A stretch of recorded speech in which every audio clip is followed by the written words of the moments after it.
നിങ്ങളുടെ ഫേവറേറ്റ് സീരിയലുകൾ ടിവിയിൽ വരുന്നതിന് മുൻപേ സൺ നെക്സ്റ്റ് ആപ്പിൽ കാണാം. ഇനി എല്ലാവർക്കും മുൻപേ കാണൂ. ഇപ്പോൾ തന്നെ സൺ നെക്സ്റ്റ് ആപ്പ് ഡൗൺലോഡ് ചെയ്ത് സബ്സ്ക്രൈബ് ചെയ്യൂ. അല്ല, എത്ര രൂപയാവും ഗൗതം ഇതിന്? ഒരു 20 lakhs പ്ലസ്. എന്റെ അമ്മേ, 20 lakhsോ? 20 ലക്ഷം? എന്താ ഗൗതം ഈ പറയുന്നേ? പിന്നല്ലാതെ, ഇങ്ങനത്തെ കാറ് വാങ്ങുമ്പോ അതിന് ഇത്രയും വിലയൊക്കെ ആവും. പ്രത്യേകിച്ച് നിനക്ക് തരാൻ പോകുന്ന ബർത്ത്ഡേ ഗിഫ്റ്റ് അല്ലേ, അത് ഒട്ടും കുറഞ്ഞു പോകാൻ പാടില്ല. 20 lakhs എന്ന് പറയുമ്പോ 200 10,000, 2000 1000, 20,000 100. മൈ ഗോഡ്, അത്രയും രൂപയൊന്നും പാഴാക്കി കളയാൻ ഞാൻ സമ്മതിക്കില്ല. എനിക്ക് കാറ് വേണ്ട. ഡിലീറ്റ് ആക്ക്. എന്തേ കാണിക്കുന്നേ? നോക്ക് ഗൗതം, എനിക്ക് ബർത്ത്ഡേക്ക് ഒരു ഗിഫ്റ്റും വേണ്ട.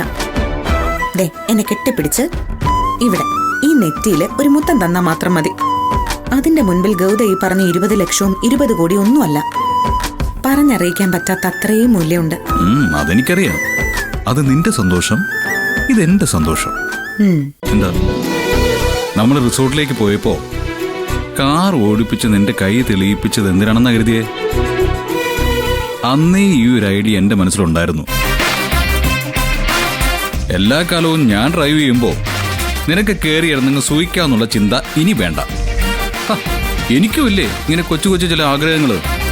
നീ വണ്ടി ഓടിച്ചു പോകുമ്പോ ഇടത് സൈഡില് സുഖമായിട്ട് വായി നോക്കി ഇങ്ങനൊരു ഇരിപ്പിരിക്കാൻ എനിക്ക്. എങ്ങനെയുണ്ട് എന്റെ ഐഡിയ? സൂപ്പർ അല്ലേ? ആലോചിച്ച് നോക്ക്. ആലോചിച്ചു. ഒട്ടും നല്ല ഐഡിയ അല്ല. അതെ, 20 ലക്ഷം രൂപ കൊടുത്ത് ഈ കാറ് വാങ്ങുന്നതിന് പകരം നമുക്ക് അതിൽ നിന്ന് കുറച്ച് പണമെടുത്ത് എന്റെ പിറന്നാളെ ദിവസം അനാഥരായ കുറച്ച് ആളുകൾക്ക് അന്നവും വസ്ത്രവും കൊടുക്കാം.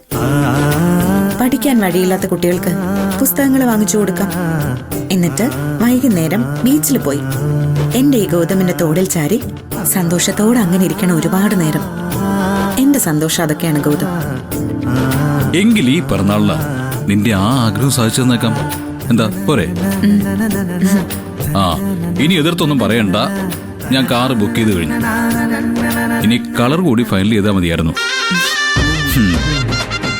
എന്തായാലും നിനക്കൊരു കാറ് വേണം. കാറ് വേണ്ട ഗൗതം.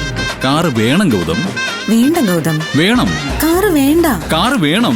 കാറ് വേണ്ട. കാറ് വേണം ഗൗതം. കാറ് വേണ്ട. കാറ് വേണം. കാറ് വേണ്ട. കാറ് വേണം. കാറ് വേണ്ട. കാറ് വേണം. കാറ് വേണ്ട. കാറ് വേണ്ട. കാറ് വേണ്ട. കാറ് വേണ്ട. കാറ് വേണം. അപ്പൊ ഇനി കാറ് വേണം. അയ്യോ, സോറി, എനിക്ക് തെറ്റിപ്പോയതാ. ഇത് ഞാൻ സമ്മതിക്കില്ല. ഇല്ല, ഇനി രക്ഷയില്ല.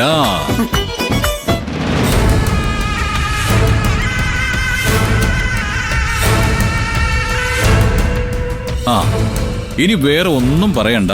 കാറ് വേണോന്ന് പറഞ്ഞത് നീയാ. ഈ ബർത്ത്ഡേക്ക് ഞാൻ നിനക്ക് ബർത്ത്ഡേ ഗിഫ്റ്റ് ആയിട്ട് ഒരു കറുത്ത കാറ് വാങ്ങിത്തരുന്നു. അതും 20 ലക്ഷം വിലയുള്ള കാറ്. അതിലിനി മാറ്റമില്ല. കൊള്ളാലോ ഇവളുടെ ഐഡിയ. ഗിഫ്റ്റ് ഒക്കെ ചോദിച്ചു വാങ്ങിക്കുകയല്ലേ? ഓക്കെ, ഇത് ഞാൻ ശരിയാക്കി തരാം.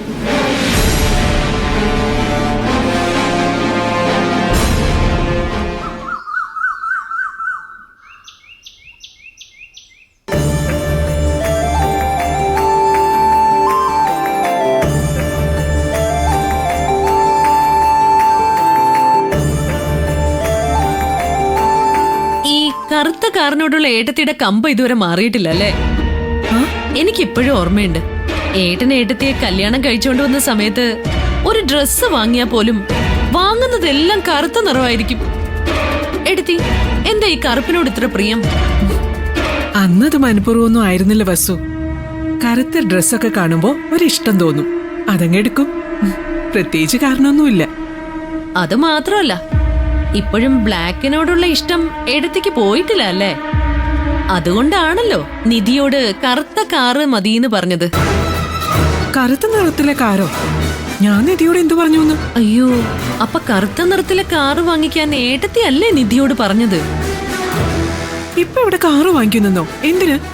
ഇതാര് പറഞ്ഞു? അയ്യോ, സോറി ഏട്ടത്തി.